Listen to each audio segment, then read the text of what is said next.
Gospodin s vama. Čitanje Svetog Evanđelja po Ivanu. Slava tebi, Gospodine. U ono vrijeme povika Isus: Tko u mene vjeruje, ne vjeruje u mene, nego u onoga koji me posla, i tko vidi mene, vidi onoga koji me posla. Ja, svjetlost, dođoh na svijet, da ni jedan koji u mene vjeruje u tami ne ostane. I sluša li tko moje riječi, a ne čuva ih, ja ga ne sudim. Ja nisam došao suditi svijetu, nego svijet spasiti. Tko mene odbacuje i riječi mojih ne prima, ima svoga suca. Riječ koju sam zborio, ona će mu suditi u posljednji dan.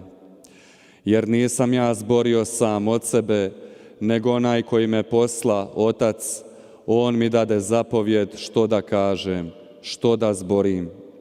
I znam, zapovjed njegova jest život vječni, što ja dakle zborim, tako zborim kako mi je rekao Otac. Riječ Gospodnja. Svetog Evanđelja usprsa se naš grijeh. Braćo i sestre, 사랑하는 형제자매 여러분, današnja misna čitanja nam svjedoče 오늘 들은 말씀은 ljubavi prema nama. 하나님께서 우리를 얼마나 사랑하시고 살피시는지 보여주고 계십니다. 하나님은 우리들을 부르시는데 지쳐하지 않으십니다. 우리들을 격려하시고 우리를 당신께로 참으로 이끄시는 분이십니다. 오늘 요한복음은 이렇게 시작하고 있습니다. 죽음은 다른 표현입니다.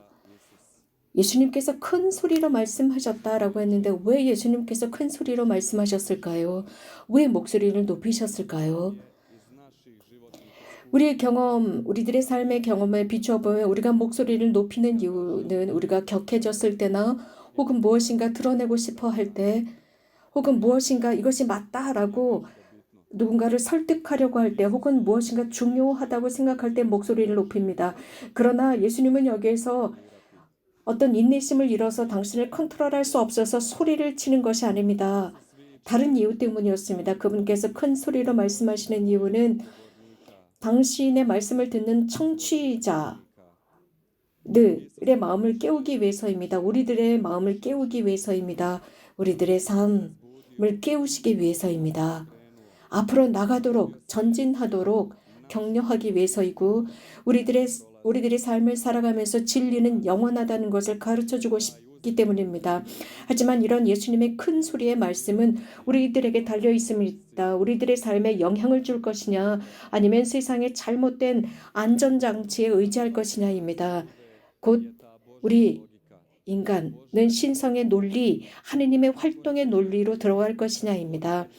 창조주 하느님께서 피조물에게 이렇게 대단한 자유를 주셨습니다. 즉, 자신을 창조한 하느님을 받아들이느냐 아니냐 하는 자유입니다. 우리들의 행동을 통해서 알 수 있는 것은 우리는 누군가에게 안갚음을 합니다. 또 우리가 어떤 관계에 지나치게 집착한다거나 그래서 우리들의 이웃을 지나치게 숨막히게 하는 경우가 있습니다. 우리들의 사랑을 가지고 우리들의 어떤 강압적인 사랑을 가지고 그 사람을 숨막히게 합니다. 그러나 하느님의 사랑은 그렇지 않습니다.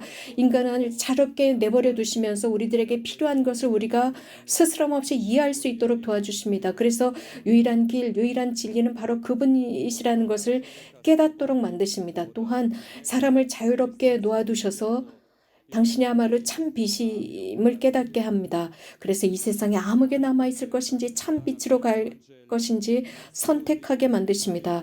이렇게 오늘 복음은 우리들에게 소개하는 것은 예수님의 역동성입니다. 예수 그리스도께서는 진리를 분명히 인식하고 계시면서 아버지와 아들이 하나임을 알고 계셨습니다.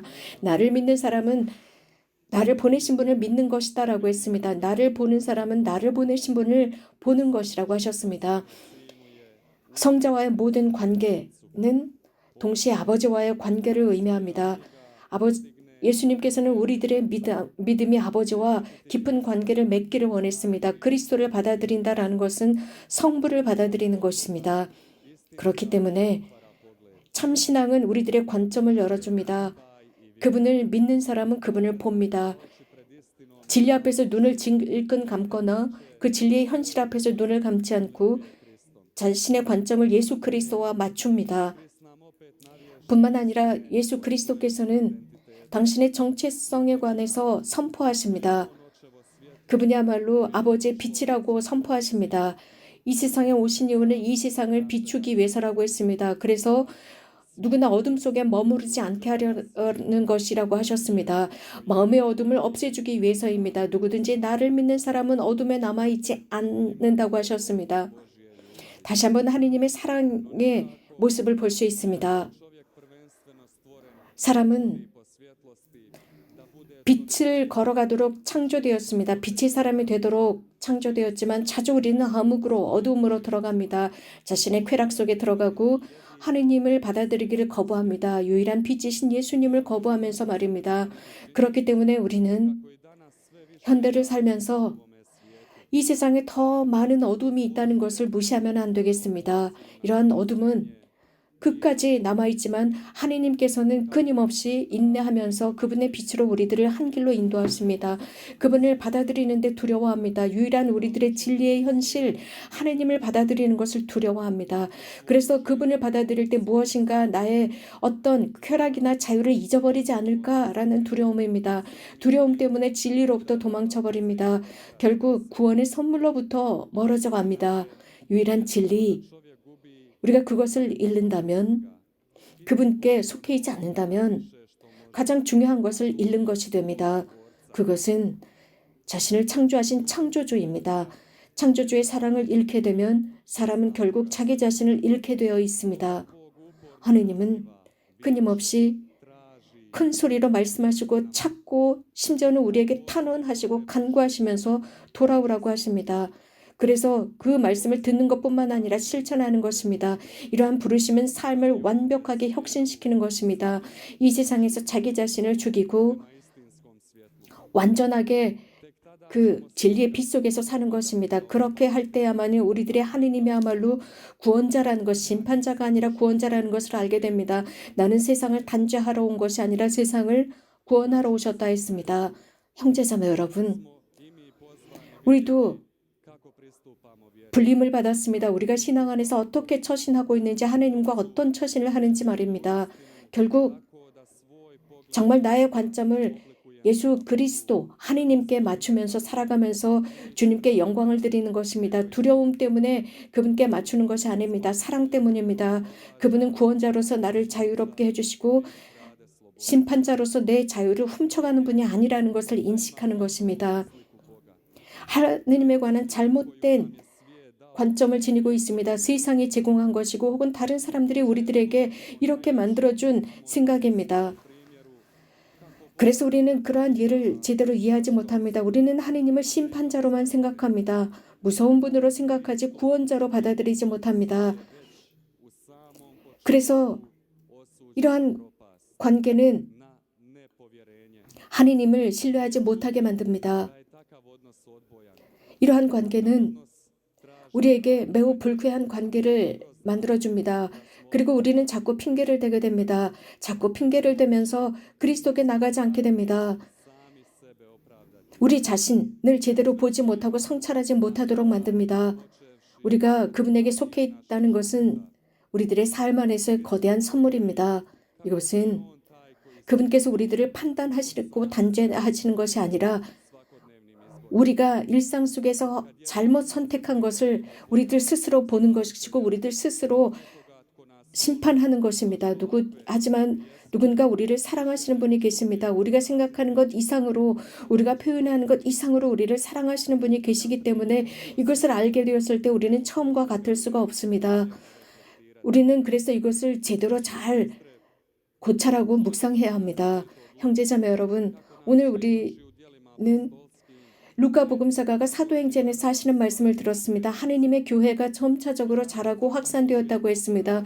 현대 하느님의 교회도 이렇게 자라고 확산될 수 있지만 우리들의 삶의 증언을 통해서 가능합니다. 또 우리가 하나님의 말씀을 우리 삶 안에서 받아들이고 용회할 때 가능합니다. 그러므로써 그 하나님의 말씀을 참 선물로 받아들이고 이 세상에서 지속적으로 그 말씀 안에 사는 것입니다. 우리들이 살아가는 환경 속에서 우리는 이런 영성으로부터 멀어져 갑니다. 때때로 우리가 살아가고 있는 이 시기에 자주 교회를 비난합니다. 복음으로부터 멀어져 갑니다. 그러나 교회는 순명하고 있습니다. 하느님 곁에 살아가는 교회입니다. 교회야말로 그리스도의 충실한 신부로 살아가고 있습니다. 그래서 늘 자라고 확산되고 있습니다. 인간의 힘이 아니라 성령의 힘을 통해서 자라고 확산되고 있습니다. 그 성령의 힘은 우리가 봉헌하고 있는 이 미사성제를 통해서 우리들의 삶을 어루만집니다.